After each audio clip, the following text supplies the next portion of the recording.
My parents survived, the Khmer Rouge. They came to America with nothing. They could have died in Cambodia, but instead they risked their lives to come here. And so I always think back like, oh my God, like what's the worst that could happen? I am so privileged to be an American citizen. I was like, you know what? If I don't like it, you know what? I can always come home. Yep. And that is one of the things that, I hope that everybody here gets some sort of, inspiration from that, and that, you just got to live your life, and really doesn't matter what anybody else thinks. Welcome to Love, Listings, and Legacy, where love, community, and building a lasting impact meet. We are Mony and Sophaline, a husband and wife real estate team, sharing our perspectives on life, real estate, and philanthropy, our stories about resilience and service. Join us each week as we share our journey of life, business, and giving back, all while building a legacy for our family and community. This is Love, Listings, and Legacy, where hearts, homes, and philanthropy come together. Let's get started. Welcome to Love, Listings, and Legacy. This is part 2 of Sophie's life. And we're going to get to it, and looking forward to this interview with you. And I'm hoping to hear some inspirational stories of your journey into basically more of an adulthood, into where you're right now. So okay, sounds good. Cool. You ready? Okay. As ready as I'll ever be. All right. Okay. During the last session, we spoke about the beginning of your life to you graduating from USF with a bachelor degree. Then you went on to earn 2 master's degree, an MBA, and a master in ethnic studies. And in the process, you transitioned to Salesforce. Tell us what that journey was like. To clarify, I went to San Francisco State University for my bachelor's, and then that was ethnic studies, and then I went to the University of San Francisco that you mentioned. I know, sounds really familiar, but they're 2 very different institutions, and then that's where I got my master's in business administration, and then a master's in Asia Pacific studies. I knew what I was saying all along. You were testing me. Just testing me. It's okay, honey. Okay. It's okay. We've been married for a long time. I know it's a lot to remember. Not a problem. So tell us about your journey into Salesforce. How was that? Yeah, my journey into Salesforce was incredible. But before that, I think what led up to that was just my experience in biotechnology, mostly on the commercial operations side. That was, I think from the last time we were talking, I was just sharing with you that sometimes opportunities propel you into the next one. Absolutely. So I was really lucky that I had this opportunity to get into Salesforce, and that was because I was a Salesforce customer. So when I was at BioMarin Pharmaceutical, we used Salesforce as our CRM. That was how we tracked patients, clinics, hospitals, doctors, wherever we were selling our product. That's how I really got to appreciate a CRM. And so from being a customer, I also got to attend Dreamforce as a customer. And I was just so impressed with the entire conference and just the whole entire Salesforce ecosystem. And so a girlfriend was working at Salesforce at the time, and she was like, hey, there's this wonderful opportunity, and you have sales operations experience. She's like, do you want to come to Salesforce? And I'm like, do I? Of course. And so this is where you never burn bridges, and you always keep your friends, keep in touch, right? And yeah, sure enough, honey, she took my resume and she personally referred me to the senior vice president of global revenue operations at the time. Wow, that's amazing. But there's no accidents in life. So part of it is your preparation, part of it the background and understanding what Salesforce is all about. Because you were a customer, and here you are, and then you met the right person, and just that one person introduced you to something amazing. So how long did you work in Salesforce before some huge opportunity happened? We'll talk about that. But how long were you in San Francisco, basically? And what was your experience like? Yeah, I was in San Francisco for about 5 years, and during my time there, I was in the global revenue operations team, and I was able to take on various projects, but mostly my experience came from sales training, understanding the revenue operations process, and then also being a part of an 18-month implementation project of a whole entire quoting system that would ultimately bring Salesforce's revenue into the $10 billion goal, which was at the time when I started at Salesforce, it was $7 billion in. And now it's like almost $300 billion. It's crazy, right? I don't know if it's that high, but definitely in when I started, I think it was like 2010, it was $7 billion in a revenue run rate. Yeah. And our CFO at the time, the big goal was 10 billion, right? Yeah. And we're like, oh my God, how do we get to $10 billion as a company? Right. And so what I learned is that it has to do with your revenue engine. Right. So just like when we go to a restaurant, Right. we always deal with the server, our wait staff. Right. We don't ever get to see the chef, Right. the sous chef. We don't get to see the team in the background. So at Salesforce, I was that team in the kitchen. Yeah. So I got to experience watching how the magic sauce is made, right? So it comes with, products and pricing strategy, product operations. How do you take a software product to market? It also involves sales operations. It involves sales compensation. It involves sales training. Oh my gosh, honey, I learned so much from the entire lead to cash process that, I really was able to, make a career out of it later on. Yeah, but part of it you learn about the ecosystem, but also you learn about the processes and not the money that just doesn't come in.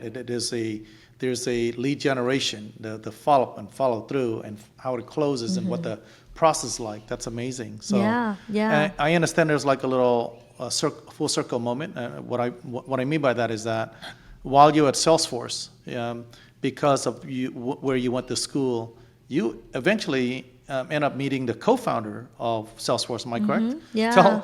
Tell us what happened, and then what happened as a result.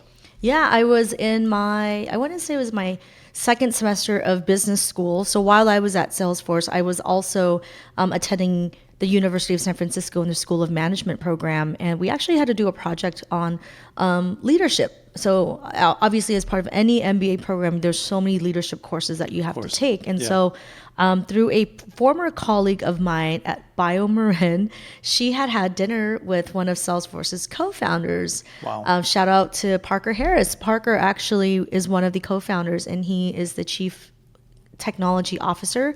So his organization oversees the technical side, all things products and all that, R&D, all that at Salesforce. But yeah, it was great. I got 30 minutes with Parker Harris and really got to get to know him, and then just ask him, why Salesforce, what was his vision, what was the legacy that he wanted to leave behind. And one of the things that really struck me was that, Parker talked about his family. Yeah. Mm-hmm. Okay.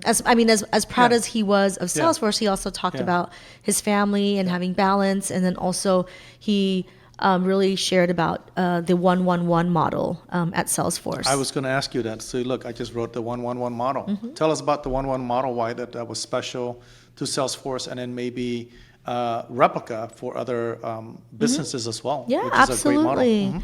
Absolutely. So when Salesforce was founded, I believe in 1999, Mark Benioff, Parker Harris, a number of other co-founders really wanted to make sure that they also contributed back to the world. And so the 1-1-1 model is Salesforce's philanthropy model, in which it's 1% of product, 1% of revenue, and 1% of time.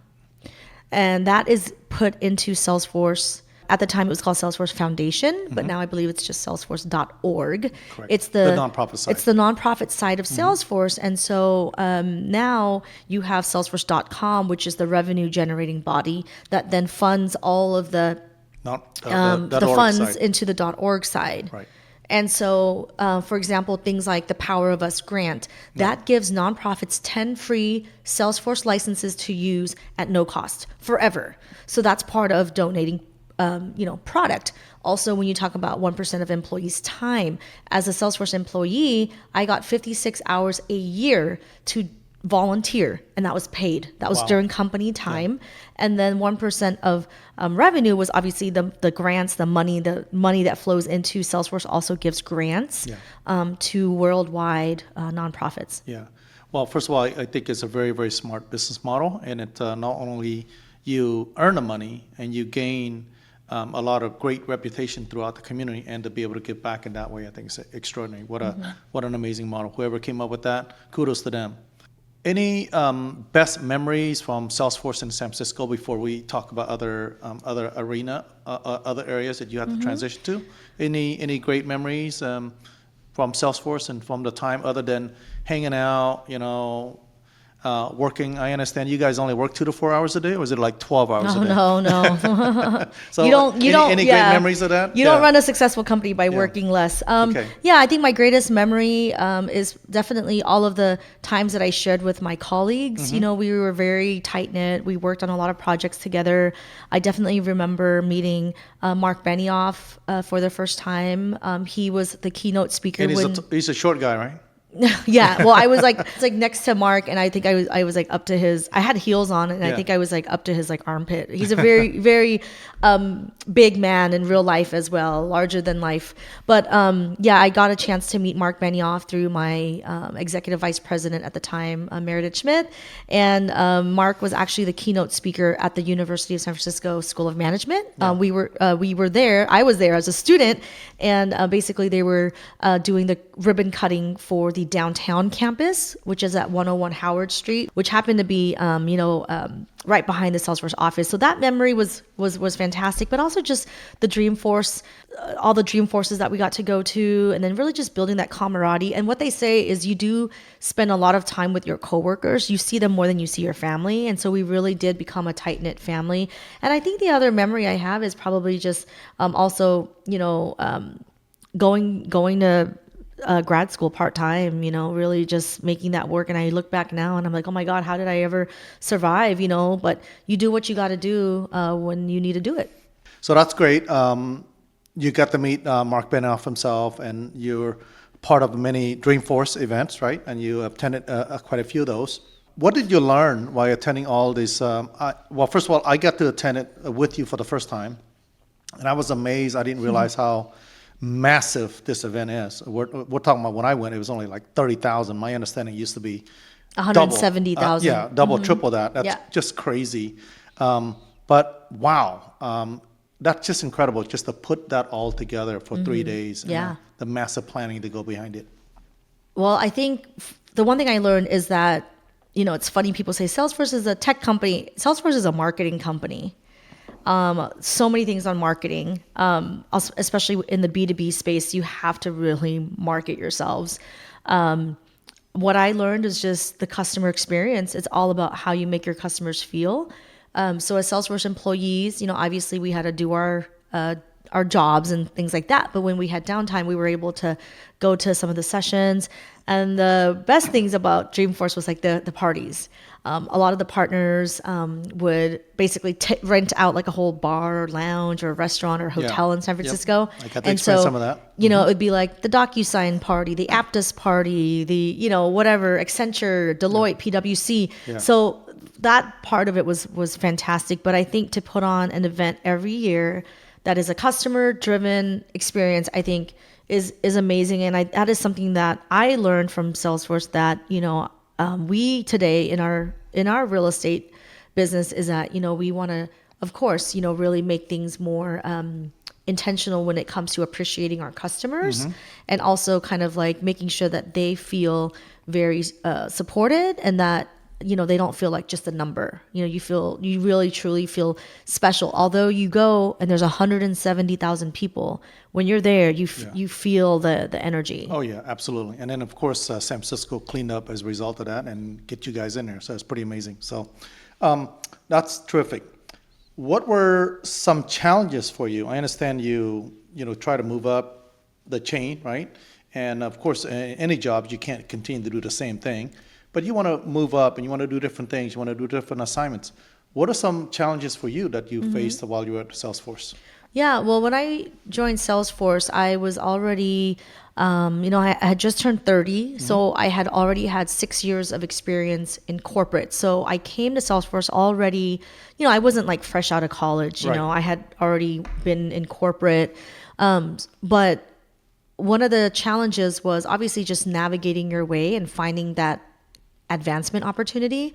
And so there were various roles that, I applied for. And I think the main thing is that, you don't get every role that you apply for, but what that taught me was practice, because I got to really sharpen my interview skills. I got to look at gaps in my skill set. Like if there was a reason why I wasn't hired for a role, for example, I would always just kindly ask the hiring manager for feedback. And they were always smart. very gracious to give it to you, because feedback is a gift. And sometimes you have to remove your ego out of a lot of that, right? And you have a lot of blind spots that you may not see. But particularly when you're interviewing for higher positions and things like that, you want to obviously, make sure that you're also the right fit. And also too, I think personality fit is important as well. So what I learned is that you can hire someone for their skills, but their personality may not mesh with the team. And especially in an environment like Salesforce, it's all teamwork. It's all collaborative. And that's the one thing that corporate America teaches people, is that you have to work as a team. Well, first of all, I'm glad you didn't give up, and that you continue to pursue yourself. But sometimes, to me, when I look at life too, sometimes you could want what you want, but you can't have it until you're fully ready, or God may say, you know what, this is not your time, and yet there's other opportunities for you to do other things as well. And I think that, of course, there's some position you applied for you didn't get, but one of the things that I've learned from you was that even though you didn't get that position, something came up that allowed you to transition to another part of the world. Tell us a little bit about that. Yeah, well, thank you. So I finished my dual degree program from USF in May of 2014. And then I just, I had like 1 or 2 classes that I had to go back and take in the fall. But pretty much by December 2014, 10 years ago, right? I was basically done. I had 2 graduate degrees, and now what, right? And so, throughout that time, I had always been kind of planting seeds. And that's one of the other things that you need to do. Number one, you have to believe in yourself, but you also have to be vocal about what you want. That's right. Your managers, your supervisors, your spouse, your family members, they cannot read your mind. So if you don't voice what you want, they will never be able to help you get there. And because I had shared my dreams of living abroad and possibly relocating to the Asia Pacific region to work for Salesforce, I had put that out there. And so that got the attention of hiring managers. It got the attention of an executive who did eventually have a role in region. And I was the first person that she thought of. And who is that? Well, it was Naracha Techakunavut. So thank you, Naracha. She was senior vice president for global alliances and channels, which is basically a big role in looking after the Salesforce partner ecosystem worldwide. Yeah. And I'm glad you didn't burn the bridges for that opportunity to come up, which is amazing. Yeah, I mean, that's one of the things is at the end of the day, it's work, know. But I first met Naracha in Singapore. This was actually a year before she had even offered me this, or shared with me this role. But there was another role in Singapore, which was a stretch goal for me. I knew that I probably didn't have the right experience to get it, but you know what? I happened to be in Cambodia at that time, and when it came that I could be in Singapore to interview for it, I went for it. I actually just booked my own flight, flew to Singapore, interviewed with Naracha in Singapore for this role. It went to another colleague of mine that I later got to work with. Right. And the one thing that I remember that she said to me was that she said, "Sophie, what is your timeline?" Because I think in her heart, she knew like I really wanted this. And she's like, oh my God, she's not going to give up. So she goes, what's your timeline? And I said, well, I'm going to keep going for it as long as I can. I said, I just said, I'm not going to give up until I get the opportunity. And then she said, well, if I don't have anything that is suitable for you right now, she said, in the future, if I do, would you be okay if I reached out to you? I was like, oh my God, yes, absolutely, of course. And sure enough, a year later, she remembered that conversation that I had with her in Singapore. Now, she and I both worked in San Francisco, but we never really crossed paths, right? I was still in global revenue operations and she was in alliances and channels, completely different worlds. It was just so amazing. And then there's another thing that I don't know if I ever told you, but you know how the saying goes, like when it rains, it pours. Right. And so in 2016, when Naracha asked me about considering this role in Singapore, I had another department, believe it or not, actually offer me an amazing position as well. In what country? It was also in Singapore. Oh, wow. Yes. Okay. But it From was Salesforce as well. It was at Salesforce, Wow. and it was sales productivity, which was actually at the time sales training, sales enablement. Basically, this department was responsible for training brand new sales executives, sales account executives. Yeah. So it was still a regional role, but Right. it was based in Singapore. So now, you know how it's like, oh, it's like a drought, and then you're Right. like, oh my God, like I want to get an opportunity, and then when the opportunity comes, like Yeah. the skies opened up, and now I had two offers. Yeah. Well, that's. I don't know if I told you that. Did I ever tell you that? You never told me that, but Yeah. that's great that you had a choice to pick and choose what you want to do. So It was really tough. yeah. So now you got this position to go over. So, well, of course you got to finish what's happening here in the United States of America, right? You packed up. And you had to go to another country, Yeah. live in another country. Yeah. Tell us what that experience was like. What does that packing up mean? Did you leave any shoes behind? Did you Nope. leave any pots and pans? What did you do? That's funny. No, yeah, you know, for those of you who have gone through moving, you know, abroad, it's a lot. And so my 1-bedroom apartment across from Lake Merritt in Oakland, I had been there for 9 years. And the whole time I was there, you know, obviously I was working in the Bay Area, but yeah, you have to pack up your whole entire apartment.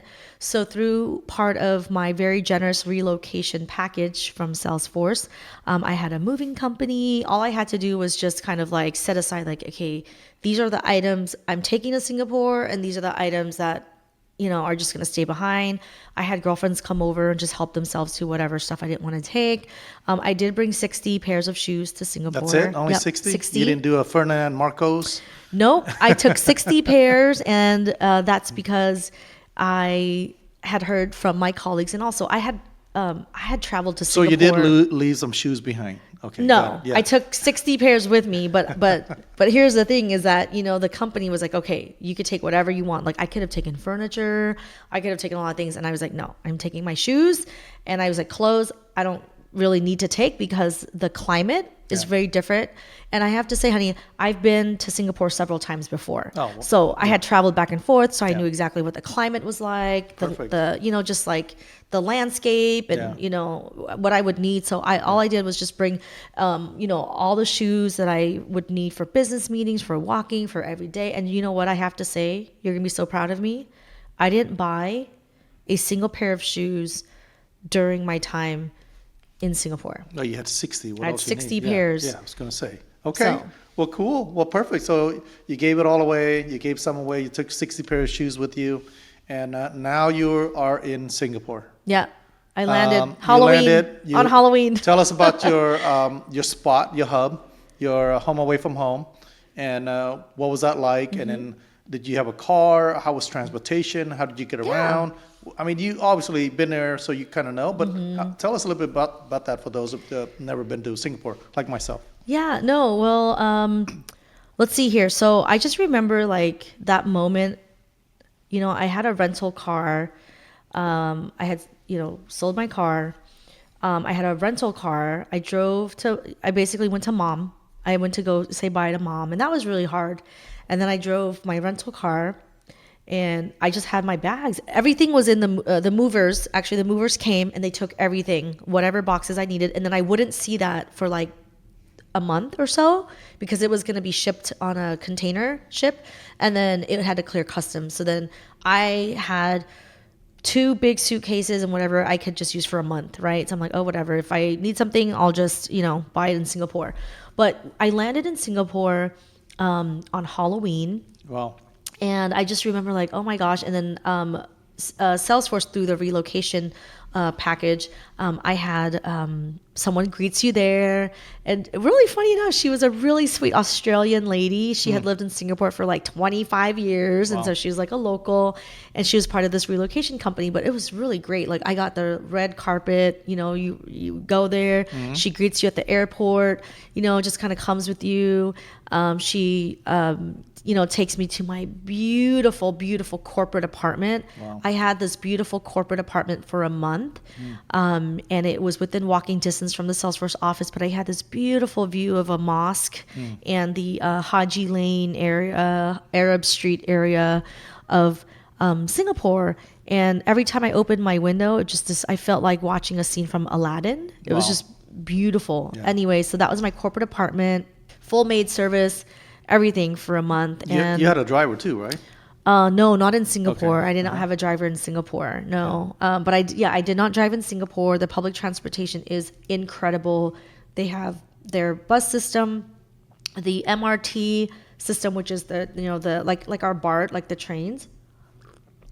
And then at the time they had Grab. So Grab is the Southeast Asian version of Uber. Yeah.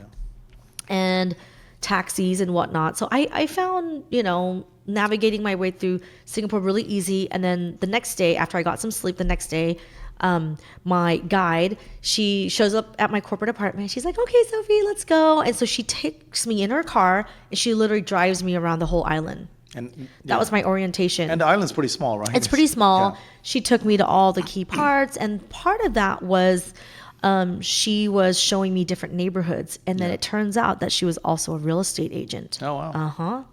So this was her job, and Wow. so to greet me, show me the neighborhoods, and then obviously she helped me find my accommodations, and then of course she got compensated for that. So she was an agent as well. Maybe we should set up that guy Hey. for the real estate side in Livermore. That might not be a bad idea. Relocation experts, yeah. So, by the way, for those of you who don't know, Singapore is an amazing country. This is something I've learned of recent, including their population is about close to 6 million, but they're the richest country in Southeast Asia, of all of Southeast Asia, and their GDP is about $483 billion, which is incredible for only 6 million people. That's incredible. Yeah. So, perfect. Okay. So I'm going to transition a little bit. When you were in Singapore, obviously part of your job is to travel in so many different countries. Tell us, what countries did you go to to present on to work on behalf of Salesforce, and what was your favorite country, and what were some of the challenges? Yeah, well, I should probably explain my role there. Yeah. So it was a 2-year assignment. It was part of the Alliances and Channels division of Salesforce. I was a program manager, and I was looking after the consulting partners, which they also call them the systems integrators, right? So you're like, think about the Accentures, the Deloitte, PwC, these large consulting firms that help companies get their Salesforce set up. So at the time, I think there were about 350 Salesforce partners that helped implement Salesforce. And so my job was to basically ensure that the program was meeting the needs of the partners in region, obviously recruiting new partners because there were certain key markets. We called them emerging markets that we had to get into. So the only way to get in is through a local partner. And so my job was to basically run the partner program, sell the benefits of being a Salesforce partner, encouraging more investments into their Salesforce practice, because a lot of these companies, they didn't just implement Salesforce, they also had Oracle, they had SAP, they had Microsoft. So they were different. They were also providing different technology solutions, but the idea was that they were going to pitch Salesforce to their customers. Of course. So my relationship was with the partners. And every now and then, the partners would invite me to join like a customer event. And so that's when you get to meet the customers. And so a lot of the big companies in Asia. I covered the entire Asia Pacific region with the exception of Japan, because they had their own partner program manager who spoke Japanese, and I don't speak Japanese. And then, that was pretty much it. But I had different sub-regions within the Asia Pacific region. So I had Australia, New Zealand was its own sub-region. We called that ANZ. And then we had India, we had Greater China region, and then we had what we called ASEAN, which is the Southeast Asian nations, and then but I can't even remember. What was your favorite country? I had so many favorite countries. I don't know if I can name one. I mean, Or you just don't want to get in trouble. Okay. no, that's not. No, I think they all were different. Yeah. I have. What was your favorite country to fly into to get some food? My favorite country to fly into to get some food. I mean, okay, so Cambodia, obviously, that's a given. Right. I would actually fly to Phnom Penh or Siem Reap just whenever I would want Khmer food. I would just fly in. I know it sounds really crazy, but Snobbish, that's what we call it. I'd say Snobbish, well, not snobbish, but just when you're in the region, I mean, it's just, it is what it is. But like, there's no Cambodian food in Singapore as well. I think Thailand, I think I really enjoyed, just flying in and out of Bangkok. It was so easy. My favorite weekend getaway would be Phuket. Phuket or Krabi, just because they were so Bali? close. Bali was a little bit Okay. farther away. Thailand, Cambodia, Vietnam was very, very easy to fly into. It was What were we about talking an about? hour. 45 minutes? An hour? Okay. Maybe like an hour, Yeah, hour wow. 20, hour and a half. That's I mean, easy. you sit in traffic in these Oh, yeah, cities. absolutely. I really enjoyed Malaysia a lot, Kuala Lumpur. That's a 45-minute flight. We used to do day trips into Kuala Lumpur. And then Indonesia was really great too. So one of these days you're going to take me there, right? Is that what you said? Yep. Okay. All right. Promise, right? Okay. Great. Well, I'm glad you did that. So obviously you're American and you're a woman. How was it to be an American and a woman working in Asia? Well, the funny part is that because I don't look, as the rest of the world sees Americans, usually the rest of the world, when they think of Americans, they think of Caucasian American, a white American, right, of European descent. I think what was unique for me was that I am an American, except I look Asian. And so on the surface, if I just walked around, Jakarta, Manila, Bangkok, they don't know I'm American. Yeah, there's nothing that gives me away.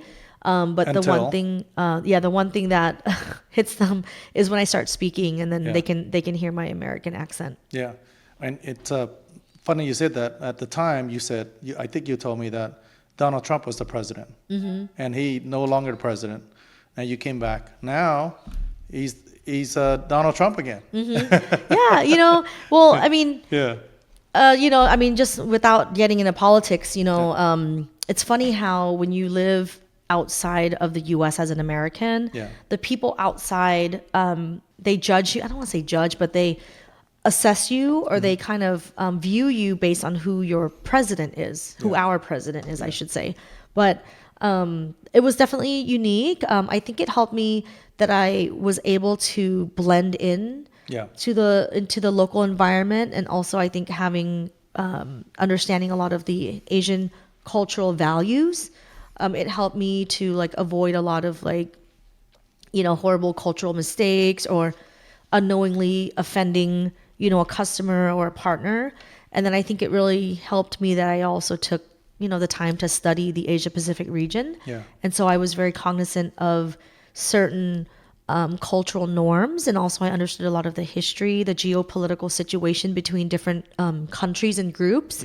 And so you can't be a bull in a china shop when you go and you work abroad, because number one, you are representing your company, right? Right. Secondly, you are representing your nation, your country, right? And so I took it very seriously, and I feel that I represented Salesforce, represented myself as well, and represented the United States in a positive way.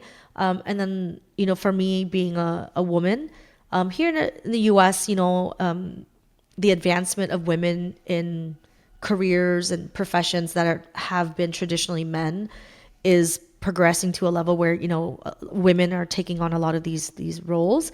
But one of the things that I had to face was sitting in a lot of conference rooms being the only woman, and being the only woman who was, semi-young, right? I was in a room with a lot of more senior men. And so for myself, I had to really, number one, really be competent in even if I knew something, I needed like double check, triple check.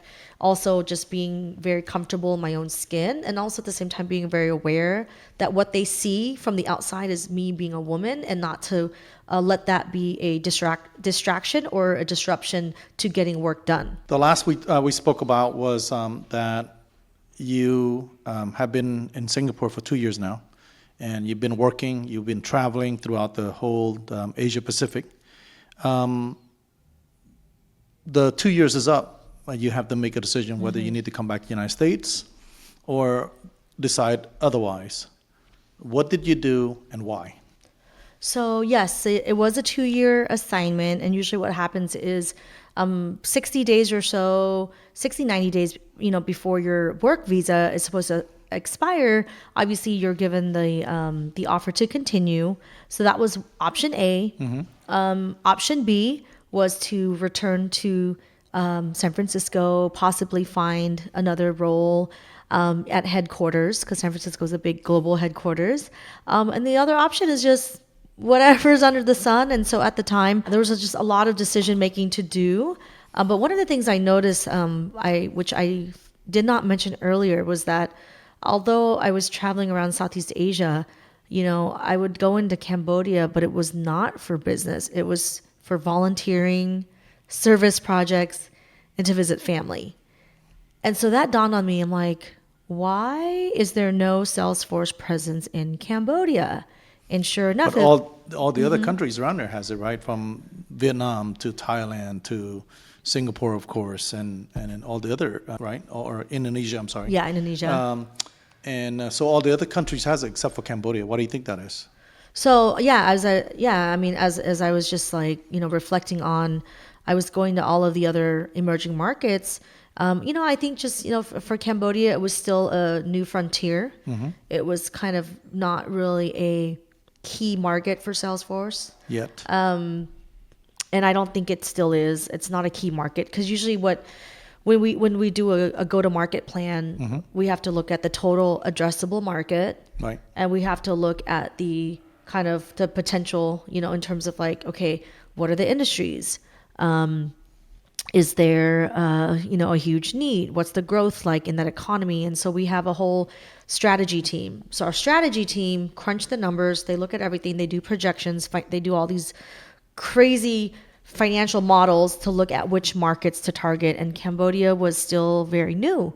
And so after my 2-year contract was up, I decided to take a leap of faith and then move to Phnom Penh, Cambodia, to set up the first Salesforce consulting shop there, because no one had ever done it. And, that was one of the things that I have to say I probably inherited from my father, his sense of curiosity, and then also Ba's sense of, well, why not? He was always a risk taker, and that's kind of what brought us through different cities in our childhood, because he was always chasing that one thing. He was always chasing, whether it was like, hey, I want a better life for my family. I want a better financial situation for my family, and so economic opportunity. And so I thought about it. I was like, well, you know what? What's the worst that could happen? What is the worst that could happen? Hey, sometimes you just got to do what you got to do. I did. Yeah. This was before you and I had met, honey. So I was like, I don't have a spouse that I need to worry about, his job and his happiness.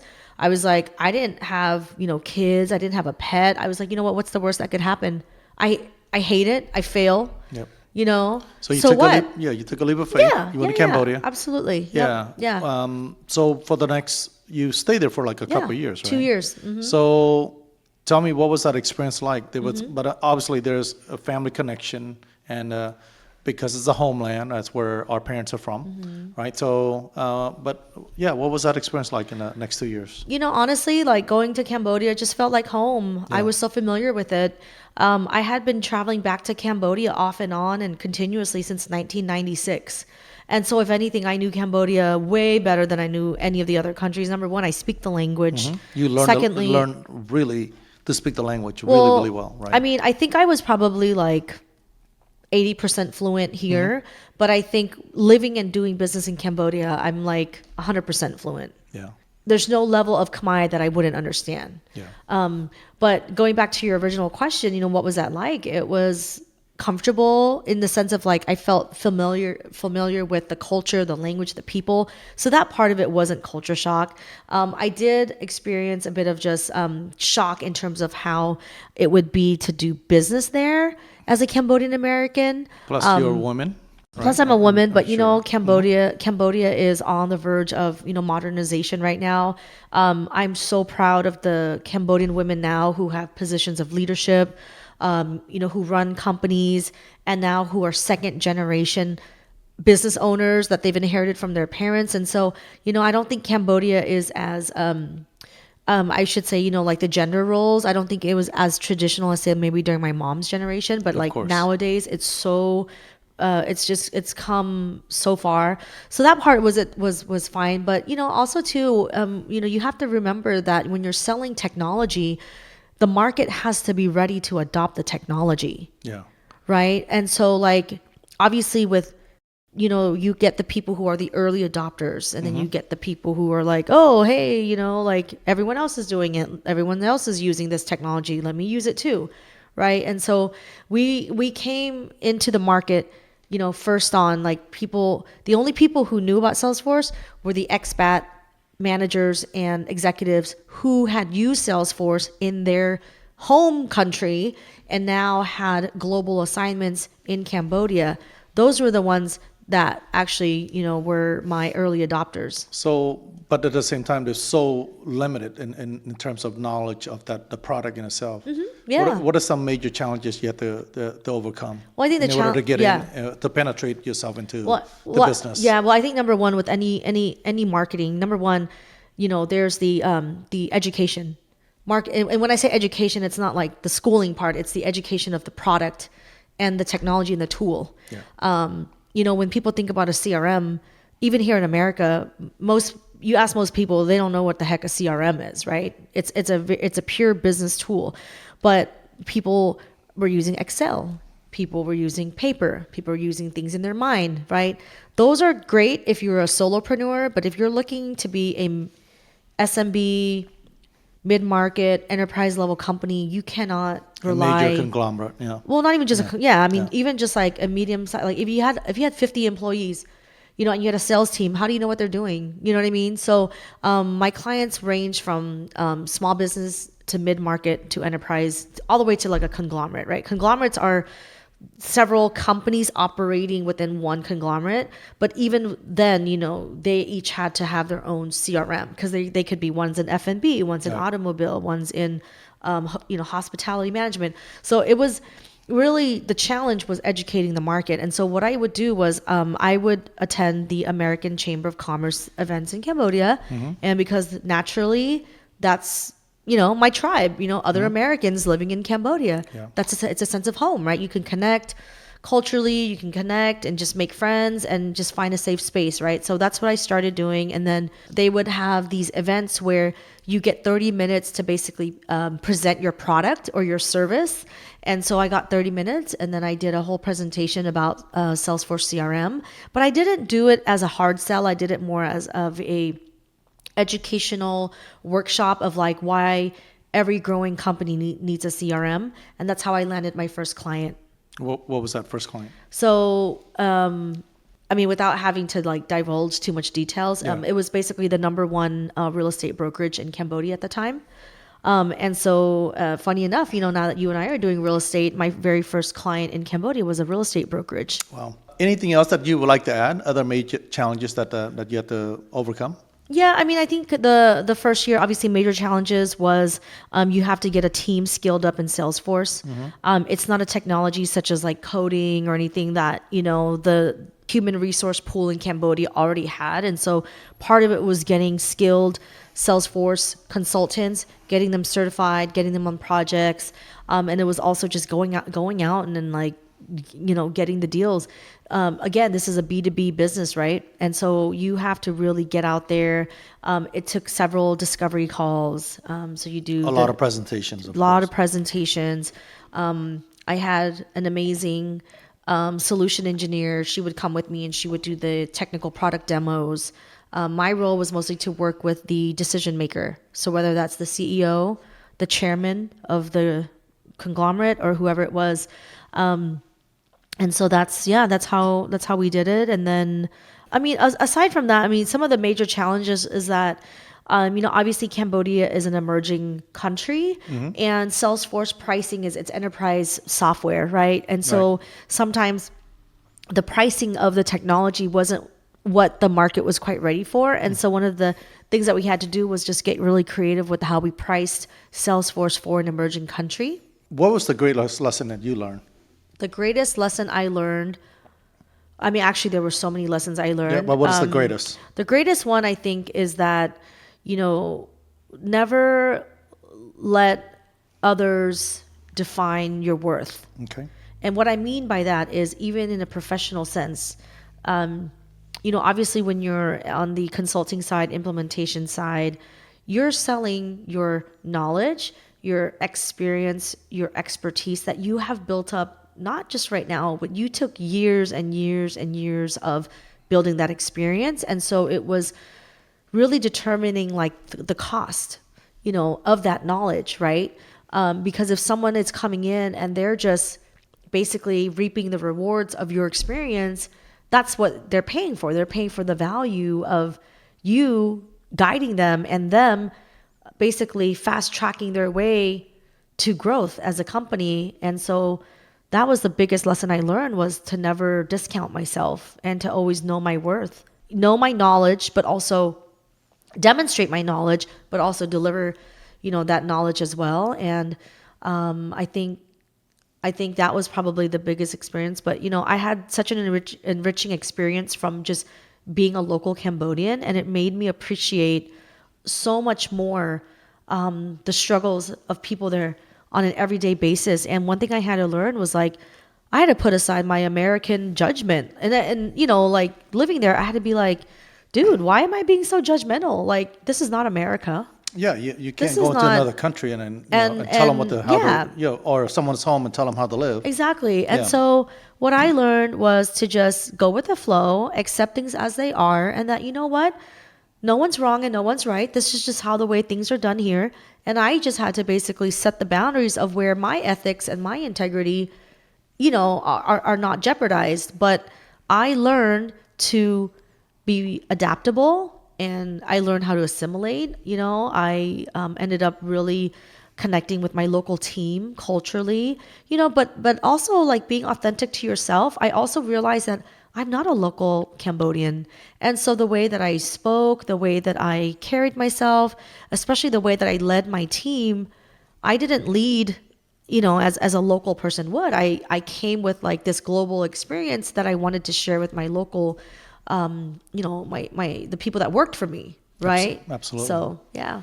So we're going to wrap it up. I guess my last question would be, what is your best advice to someone who might be offered the same experience or opportunity, and then having dealing with some of the challenges along the way? What would the best advice for them?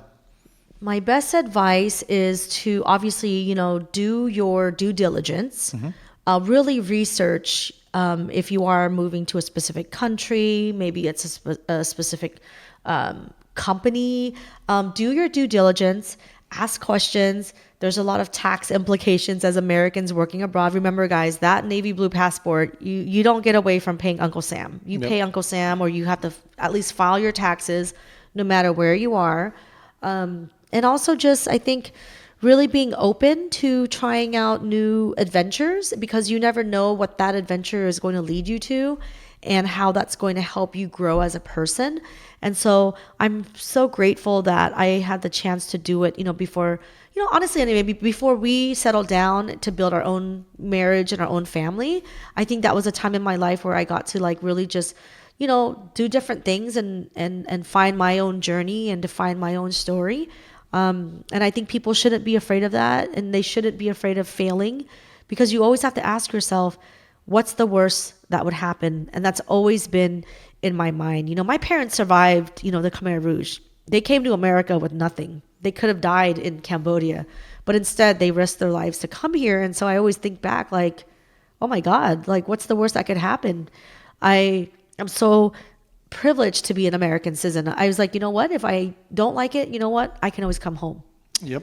And that is one of the things that, I hope that everybody here gets some sort of, inspiration from that, and that, you just got to live your life, and really doesn't matter what anybody else thinks. Yeah, well, first of all, I'm proud of you for doing all that.